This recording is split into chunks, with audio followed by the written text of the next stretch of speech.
So you spend a little bit of time up front. And it's always hard because you have to find time to do it. But once you get over that hump, I find that's where things really start cascading into a really strong effect. Because when you start delegating a little bit and things are working well, it becomes a lot easier long-term to delegate even more.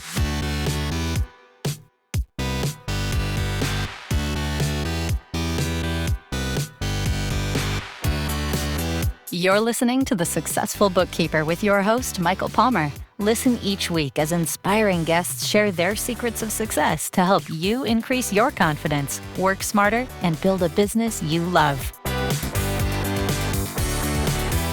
This episode of The Successful Bookkeeper is brought to you by PureBookkeeping.com, the proven system to grow your bookkeeping business.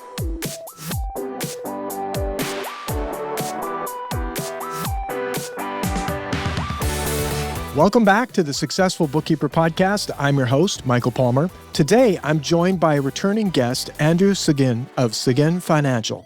When Andrew was last on the show, his bookkeeping firm had just crossed $1 million in revenue. A few years later, that number has doubled. In part one of our conversation, Andrew shares the systems, delegation strategies, and profitability metrics that helped fuel that growth and why better data has transformed the way he runs his business. Let's learn more right now. One of the guests that people talk about very often, whether he's been on this podcast, other podcasts, or at various events that he speaks at, people always say, I love listening to Andrew. Seguin, welcome back to the podcast. Thanks, Michael. Yeah, I'm really excited to be back. It's great to have you. And it's been a while, I'm sure, if we looked in there. It seems like yesterday that we spoke, but I'm sure it's a while ago. Two and a half years or so, I think. Oh, my goodness. It's been a while, yeah. I've had a few of those lately where it's like, wow, it's been that long? Yeah, I know. Well, great to have you back and a good opportunity for us to catch up and see where you are and where you've been and where you're going. So for those maybe that haven't listened to you before, give us a little bit of synopsis of how you ended up doing what you're doing today. And then let's get into some conversations about where you're going. Yeah. So I went to college for accounting, and then I was fortunate enough to be in a nonprofit sector in the finance world. And that was fun. I got a lot of good experience. Nonprofit has some challenges, but I was a sort of jack of all trades. I did a lot of, things like accounts payable, payroll, the traditional finance stuff. But I love working with the team. That was really fun. But I was doing bookkeeping and taxes on the side very rarely. I might have one small bookkeeping client, and I was doing taxes for friends and family. And I made the crazy decision to quit my full-time job and start the firm with no experience in the, business world. Nobody in my friends or family had business ownership experience. So I sort of had to learn as I went. So now it's been 8.5 years. We're a team of 15 full-time staff in Canada, virtual bookkeeping firm with a small tax side of the business. Wow. Yes, it's a remarkable story. And since we last spoke, I'd be curious, maybe we'll start there. You were doing great then. Yeah, I was doing pretty okay. I was very fortunate. So we've sort of doubled in size, I guess, at that point. So I think we're about $1 million in revenue at that point with the team of 8. So now last year we hit the 2 million mark with the team of, I think, 15, 14 at that point. So sort of a good correlation there. So doubled revenue, doubled the staff. It's been good. We can definitely dive into a lot of the specifics, but I'm very fortunate, very grateful to be in the position that I am today.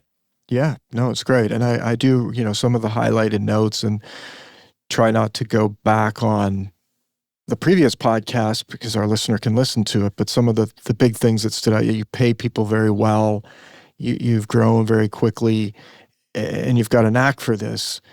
Well, maybe where we could go into is going from a 0 to $1 million. That would probably be the podcast people could listen to that we already recorded 2.5 years ago. But now doubling your business, I'd love to know what are the things that went well? What are things what didn't go well? Some learnings there, or was it just hey, we've hit $1 million And now hitting 2 millions is the same thing. So no big deal. I doubt that's the Yeah, case. no, there's definitely a lot of that, but I would say there was a matter of reframing my mindset in regards to my own workload. I think bookkeeper owners have the issue that we often all run into, which is we're trying to attain a certain standard. And sometimes we are not only trying to work on the business, but we're probably working in the business a little bit too much. And although we hit that million mark 2.5 years ago, I was probably still doing a lot of day-to-day work in the sense of like, I was doing a lot of bookkeeping. I was managing a lot of clients still at that time. And I knew I had some goals for 24 and 25, which was to reduce my own workload. So doing that, required to bring on, in this case, a payroll department. So we have dedicated payroll team that manages all the payrolls for all of our clients. I brought on a dedicated tax person because I was one of the only 2 or 3 people who knew a lot of tax knowledge in Canada. So I brought on a dedicated tax person last year. And then we also started, in 2.5 years ago, we were working in pods. Like we would have like a senior and a junior working together. And we really doubled down on that. We really built sort of teams within those, pods, like relationships. But for me, it was a matter of just continuing doing the good work that our firm's been doing, really leaning into that, but also making sure that my own work was sustainable long term, right? I think it's so easy to get stuck into the weeds, doing a lot of work yourself, but making sure that I was delegating as appropriate without being bogged down through the day to day. I would imagine though the delegation can be something that would stick for many people because as you're expanding, you just have to continue to be good at delegating. From your 0 to 1 million, you had to do that. And then I guess you had to do another layer of that going to 2 million. Yeah. The first few years, it was sort of just figuring things out. I didn't have a system in place, I would say. I would take on every client that I could. I would not really have a good onboarding process for both the client and the team member. And then as we started scaling, I really needed to make sure that we had a strong system so that when a team member joined the firm, they understood the responsibilities, but they also had a really good training system. So we really spent a lot of time building that training package for our team members so that they didn't have to figure out a lot of things themselves. They had a really good system to sort of learn the tools and technology that we had at the firm and how we do things. So to keep that sort of standardization that we have at the firm. And that makes it so much easier. But it's a lot of time up front. Like it's a lot of time up front, just like delegation. You sort of have to make sure that you are investing properly. Don't just say, hey, do this, but here's how to do it. Here's how we want the output to look like. So you spend a little bit of time up front. And it's always hard because you have to find time to do it. But once you get over that hump, I find that's where things really start cascading into a really strong effect, because when you start delegating a little bit and things are working well, it becomes a lot easier long-term to delegate even more.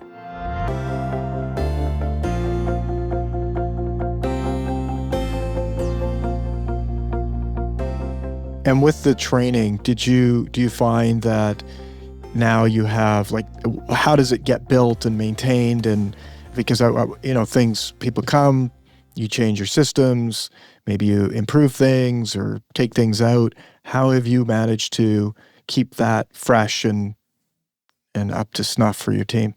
Yeah, there's a balance, right? AI is all over the place. That it's in your face everywhere you go now, and then there's a huge divide in our industry. I think my own firm, we sort of embrace it a little bit. We're not diving too deep into the AI utilization, but as a bookkeeper, as my team members, there's a balance of change. You don't want to put so much change every single year. It feels overwhelming, right? Having to learn new systems, learn new clients, learn new ways to do things. I try to have like one good goal per year. So like, okay, we're going to change, how we do this year. This is the one thing, this is the one goal that as a team we're going to sort of work on together this year is like payroll. Okay, we're going to maybe switch our payroll system. We're going to, bring on a better provider. We're going to get our team trained on it. And that's the one big goal for the year. I'm not a big fan of putting on too much change all at once because someone's got to lead those projects, right? Mm. And when you're a team of 15, it's sort of, I find it's the middle ground where you're not big enough to hire a dedicated like onboarding specialist and stuff, but you're not small enough like that you can just like let things go for too long. You kind of have to like get on it sooner rather than later. But I try to not to do too much change in a given year because I find it could be hard on the clients, but it could be really hard on the team as well. Yeah. And I mean, you would have figured things out as you went as well. So you're at 15 staff members, you made lots of learnings, you did a lot of change. Once you figure it out and it's working, that can be risky too, is like just fixing things for the sake of fixing things isn't really a good idea. It's working.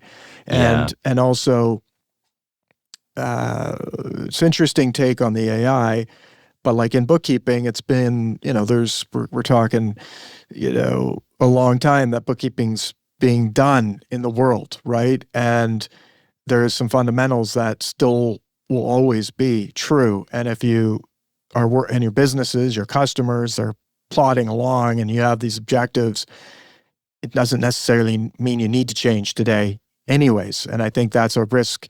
And also a sneaky trap that people could fall into is going and saying, well, let's just change for the sake of change. It's going to be better. We're going to save time. Yes, maybe, maybe not. Because like you said, someone's got to lead the project. Someone's got to learn how to do it a new way. What was that lift? Was it worth the squeeze to get that juice out? And so that's interesting that you're taking it that way. When you think about your business and the profitability of the business, what are the drivers that maybe you missed or you see other business owners missing? Like, what is it that really drives your profitability? And are people overlooking some of those areas? 2.5 years ago, I sort of had this very, I would say, archaic system to like track our client profitability, sort of, which is like, I think I'm making this much money on this client this year.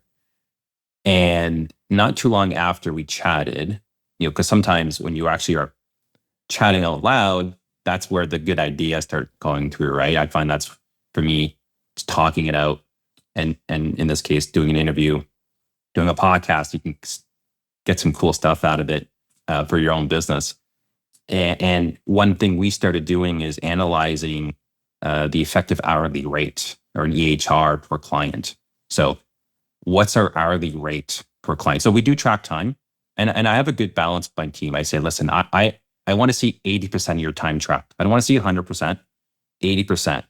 The reason is it's so hard. Like, no one loves to track their time. It's sort of one of those like lesser evils. It kind of has to get done. So I kind of like make a deal with my team saying, listen, track 80% of your time. The other 20%, I'm going to pay you for that. It's sort of like dead time. Like, that's your lunch. You go on and just like take a little break, mentally cool off.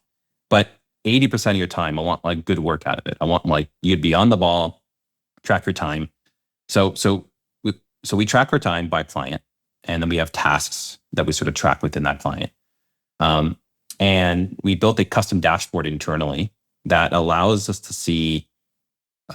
It's amazing. It's a bunch of metrics, just like more metrics that you can ever think of. But it's really allowed us in the last year and a half to dive deeper into which clients are making us money and which clients are just bleeding us through.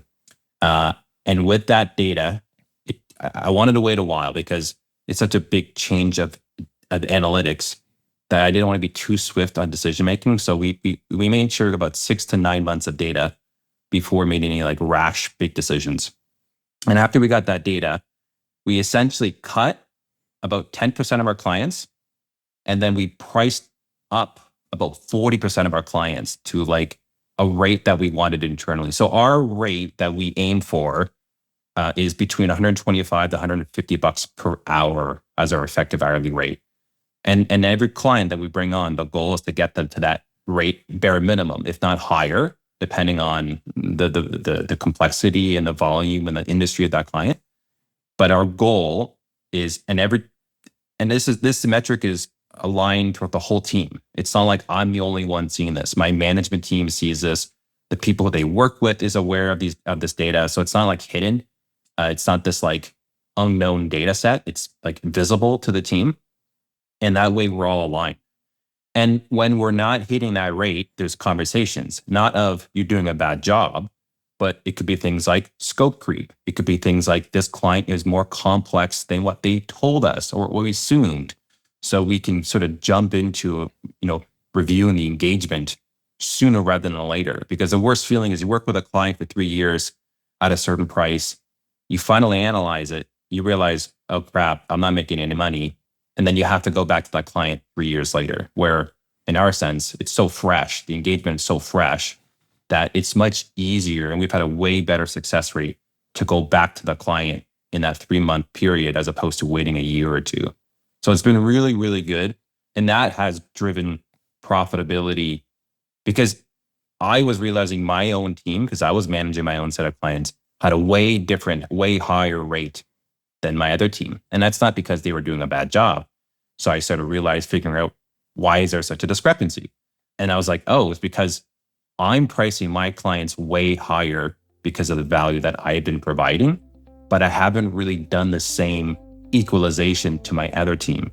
So that's what we started doing. We started pricing up a lot of our clients. And that's been going very, very well over the last year and a half.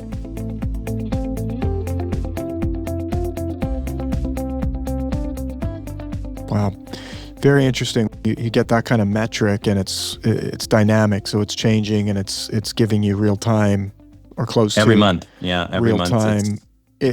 That's where things can move, and I would say that's an opportunity where I would say AI can help a lot in getting that kind of analytic done, where it would have taken probably a whole head count to do that. Oh yeah, or multiple. Yeah. It's our Google Sheet timesheet data is like 150,000 rows of data. Wow. So we built it's like a little AI tool. And I sort of it's in this day and age, you just vibe code it. So just vibe code. And then in that case, it's internal. So I'm not it's not an external app with clients.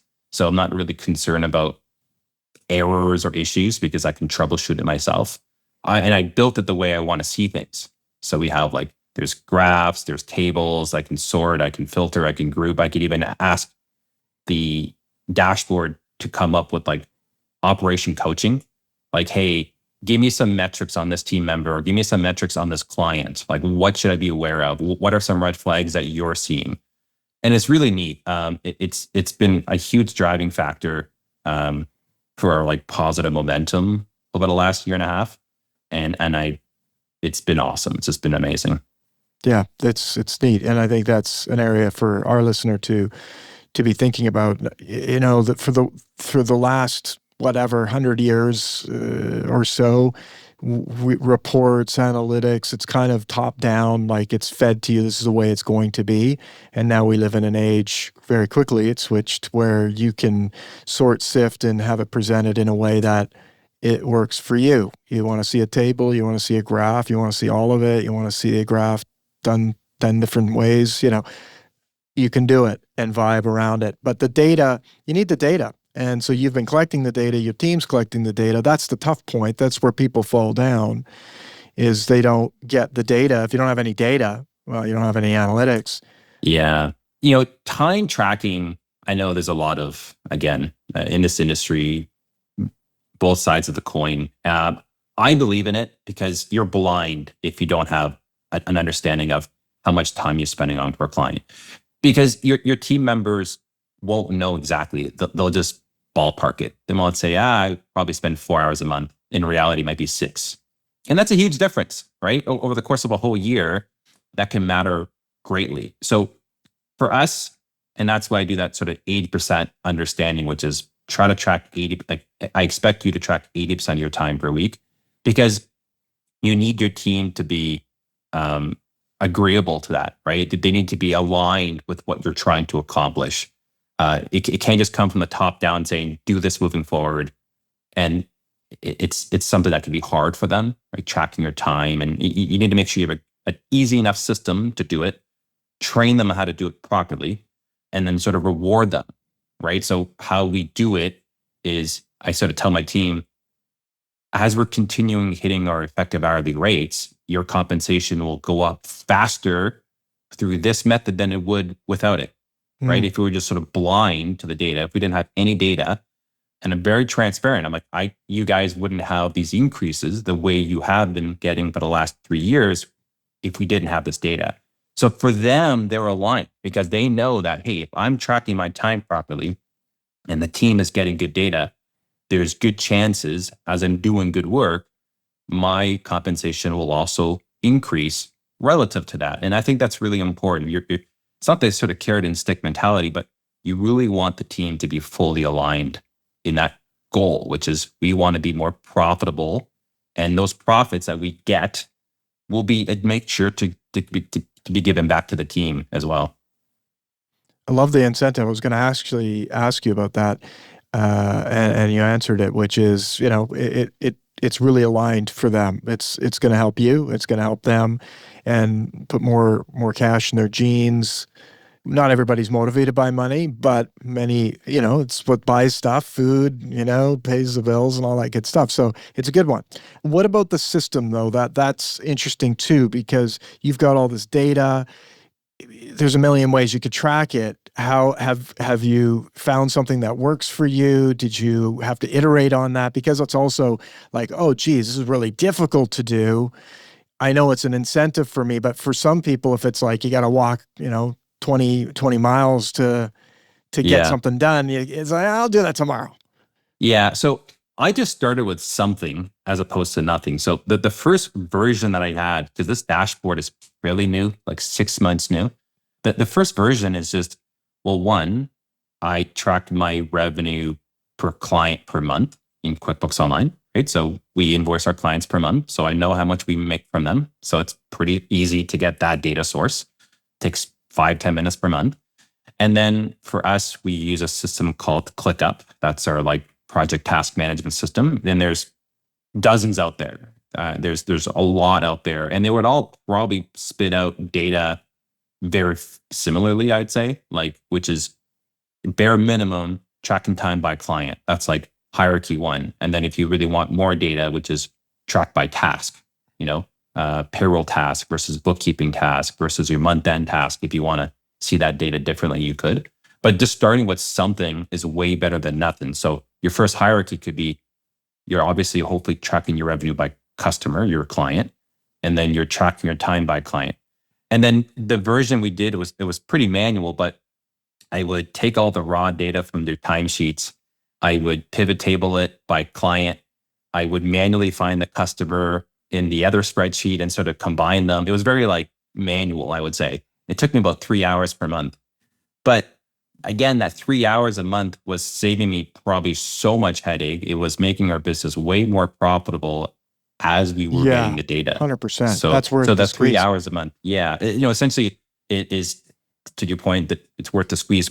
Absolutely. Because we were going probably from our average effective hourly rate, because that's what it is. So in case listeners don't know what that is, it's essentially on a very simple definition, it's your revenue divided by hours worked, right? So if you bill your customer at $2,000 per month and you've worked 20 hours on that file per month, it's $100 per hour, right? So you've essentially generated about $100 per hour on that file. There's a few other variables involved, but if every hour is tracked and there's no dead time that's sort of not tracked, you've essentially made $100 per hour. And then you can get an average. So your average for the whole firm.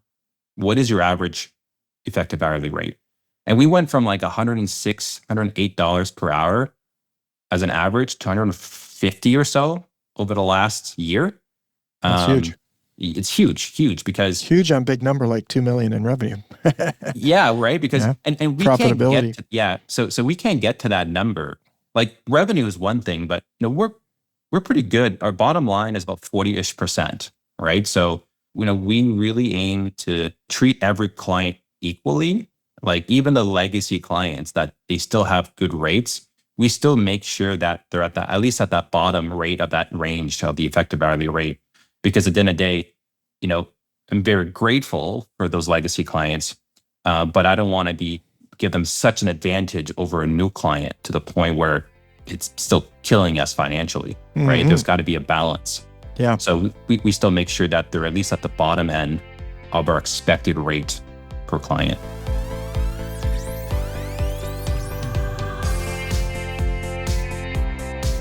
When you talk about, I'm sure this is a question that our listener would have, which would be, what's the conversation with the client? How do you end up pricing them? Do you price based on job? Is it just, here's what we've done, here's your invoice? Like, I'd love to know, and I can't remember from the previous podcast if we talked about your pricing strategy. Yeah, so we're purely like sort of a hybrid between fixed and value pricing. And what I mean by that is this effective hourly rate is sort of defining a fixed model, right? Which is we're aiming to do 135, 150 bucks per hour. So it's a matter of then trying to understand of how much time you anticipate doing per month on that file. And then you can sort of reverse calculate. So if you think, okay, I want to make 150 bucks an hour, and I think it's going to be about 10 hours per month. So we got to charge at least 1,500. It's simple in that sense. There's obviously more complications, which is then I start doing is like, okay, what are the value adds? Okay, so we're providing year-end preparation. We're providing accounts payable. Maybe it's a multi-currency file. Maybe there's some e-commerce components to it. So there's like additional complexities. So we're adding additional value because we're providing an additional service. So maybe that effective hourly rate cost needs to go higher. And I always do a buffer. Like, at the end of the day, I'm not perfect. No one really knows based off a questionnaire how much time you'll spend on a file. But you do get used to understanding the industries. Industry is a big driver of how much time I anticipate to spend on a file. Like if two businesses are the same, A and B, revenues, staffing, services, but the only difference is industry, that can actually have a pretty big difference. Like a nonprofit versus an e-commerce versus a professional service-based firm, like they would have different components of how much time is required to do the file. And that is a lot of trial and error. Like it's 8.5 years of experience. I didn't, they weren't like some magic system that I used initially to come up with it at the time because I was so new to this process.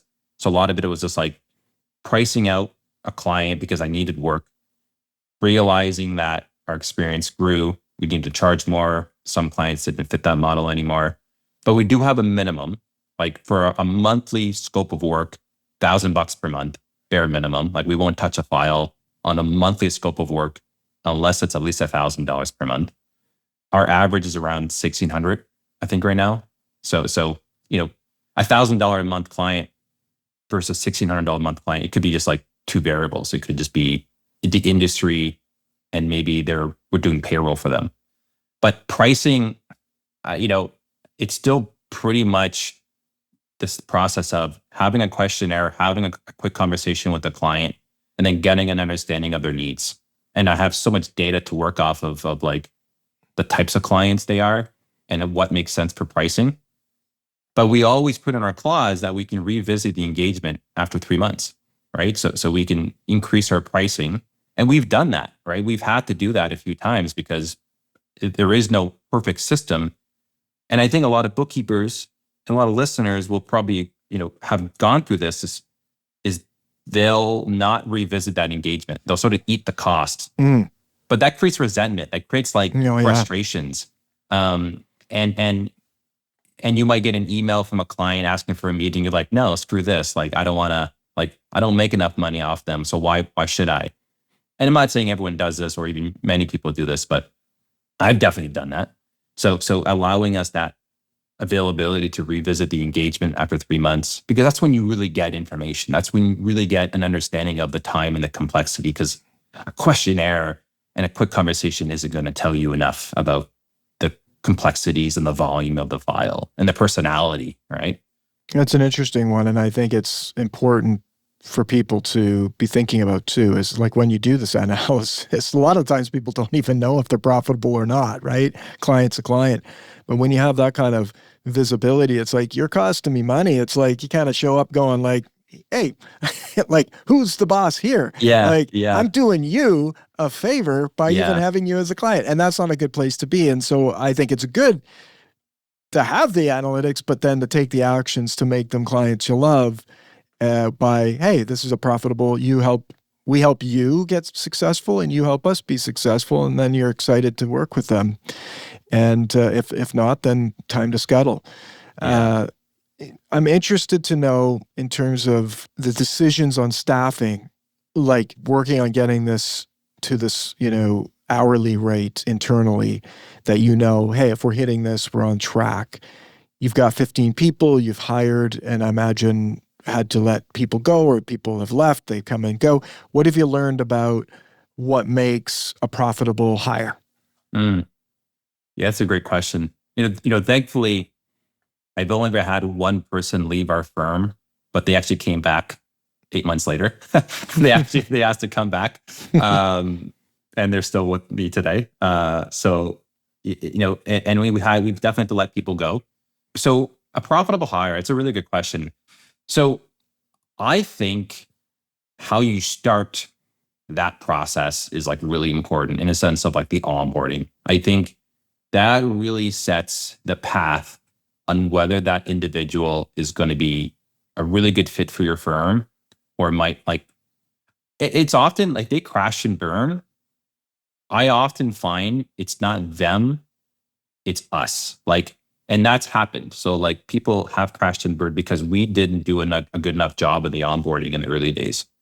And that's hard, right? To do onboarding well is really hard. Like that could be a whole podcast just talking about onboarding and what that should look like for a person, and doing it based on how they want to learn and how they want to train.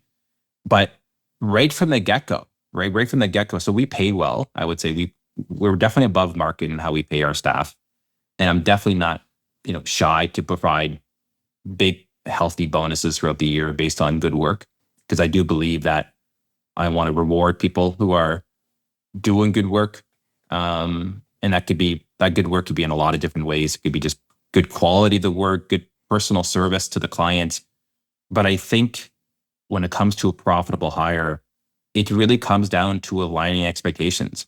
And some firms will hide that information. And I understand why, right? When I say hiding that information, as in like, we want to make $125 an hour. The owner might be thinking, I don't want to give that information to the staff member because they might resent me. They might resent me that like, oh, my boss is making $130 an hour off me and they're only paying me $35, $40 an hour. But I believe if you're aligning expectations and having truthful conversations with the staff member, because not everybody wants to run a business, right? It's why they're working for an employer. They like the flexibility, they like benefits, they like to be able to work their job. But aligning of expectations of we're aiming to do this per hour, right? So you need to track your time. Tracking your time means you're giving us visibility in the data and making sure that their onboarding process goes as smooth as possible. So there's no surprise, right? And it's hard because you need to have a good interview process to really help determine those good individuals that'll be a good fit for your firm. And again, that's another area that we've refined over the last 2 years. But when it comes to a profitable hire, yeah, I think it's just alignment. It's alignment with your firm's expectations. And we're very transparent about it. Like I don't hide that information to them because they need to be on board. And if it's just coming from the top saying work harder or work faster or work better without a reason as to why, I find you can create a lot of conflict with that. And thankfully, we haven't had any issues with that because I want to keep my staff here for a very long time because that's how they become profitable in a true sense, which is the longer they're staying here, the better at their job they are, because hiring and firing is very expensive. It's very expensive. Like it takes us probably 6 months full time to really get somebody onboarded in their role. 6 months full time. Could you imagine just firing somebody because you didn't pay them enough and they want another job? So you got to they're gone. You got to bring on a whole new person to train again. And then you got to add more time to your own plate because you got to train and onboard this person. Yeah. So for us, it's retention, but making sure the alignment is there right from the get-go. What a terrific conversation so far. In part 2, Andrew shares how he hires, retains, and supports his team, including the move to a 4-day work week. He'll also reveal how he manages scope creep, builds partnerships, and uses great service to keep growing. You will not want to miss it. And with that, we wrap another episode of the Successful Bookkeeper podcast. For resources and links, visit thesuccessfulbookkeeper.com. Until next time, goodbye.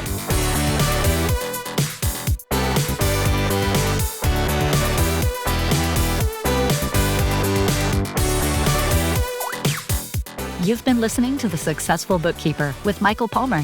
For more information and to download the resources mentioned in this episode, please visit us at thesuccessfulbookkeeper.com. Thank you for listening.